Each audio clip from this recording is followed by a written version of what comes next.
que a minha mãe não gostava de mim. Ele falava pra mim que a minha mãe, ela não se importava comigo, sendo que a minha mãe morreria por mim, tá bom? A minha mãe faria de tudo, e ela faz de tudo por mim. Porque desde que eles se separaram, muita coisa aconteceu. Eu entrei em crises que eu tive que ser internada em hospitais psiquiátricos, tá? Eu tive que ser internada em clínicas porque eu tava tentando contra a minha própria vida. Eu tenho ideações suicidas por causa que o meu pai falava assim pra minha mãe: eu vou te enlouquecer até você se matar. Como eu disse, eu tive muitas crises. De todos os traumas que ele me deixou, não tinha como eu não agir diferente. Me desculpa, mas eu não conseguiria não ter crises. Eu tenho crise de pânico, eu não consigo sair de casa, eu não consigo ir pra escola porque a gente tem medida protetiva contra ele e ele infringiu elas. Ele veio aqui em casa, ele tá de tornozeleira eletrônica, mas ele passa na frente da minha casa. E a justiça não age. Ninguém tá acreditando no meu lado. Eu fui ouvida uma vez.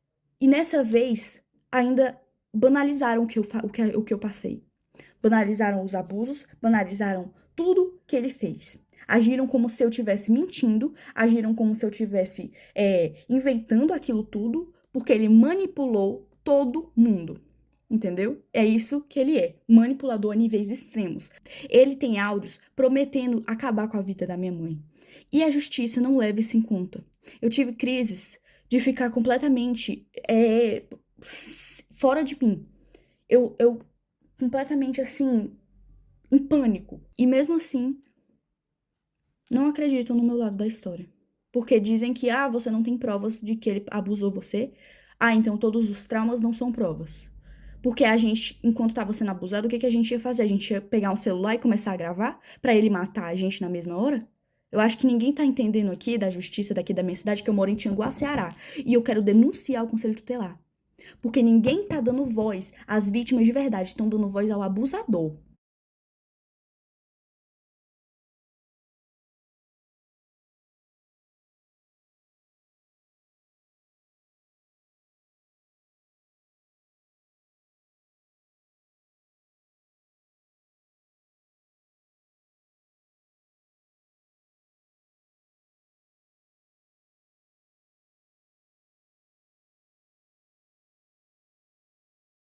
Entendeu?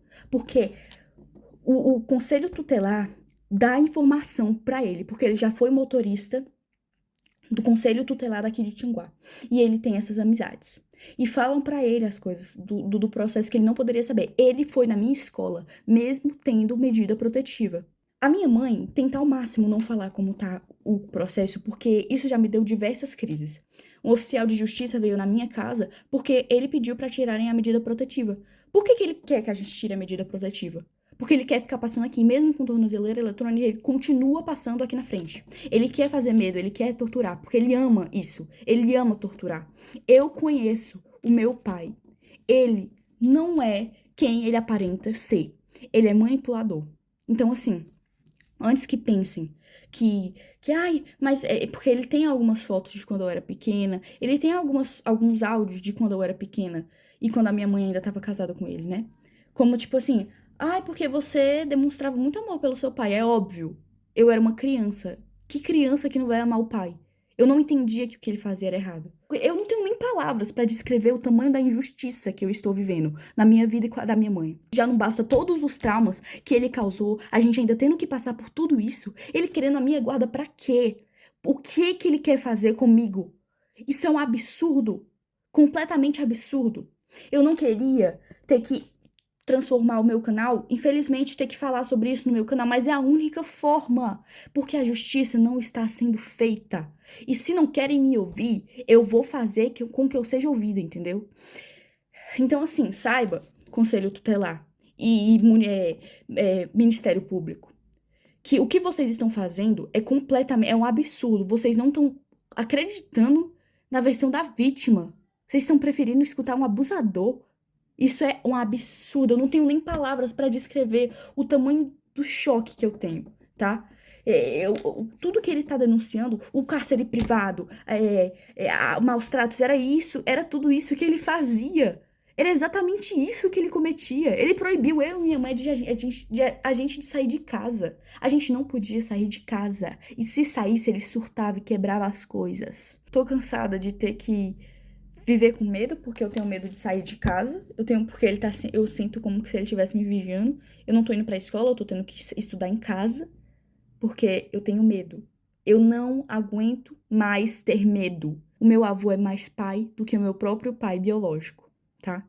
A minha avó é a minha segunda mãe. Eu tenho duas mães, a minha mãe mesmo e a minha avó. Mas o Jorge não se encaixa nisso. O meu pai não se encaixa.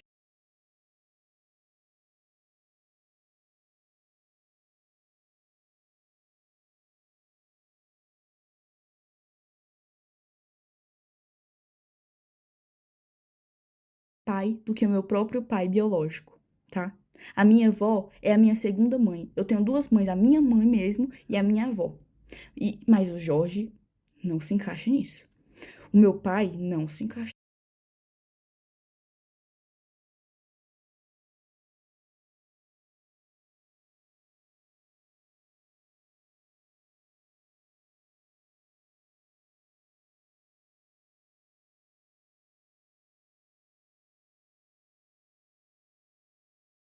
nisso. Ele não é família. Ele só é genitor. Mas ele não é família. Ele não é um pai de verdade. Porque um pai que ama não faz as coisas horrendas que ele fez. Então eu venho aqui pedir justiça, tá? Porque eu não aguento mais não ser ouvida. E eu quero pedir perdão se isso causou gatilho pra alguém, mas é o que tá acontecendo. Eu não posso esconder mais isso. Porque vocês me acompanharam desde que eu tinha 8 anos, então vocês merecem saber.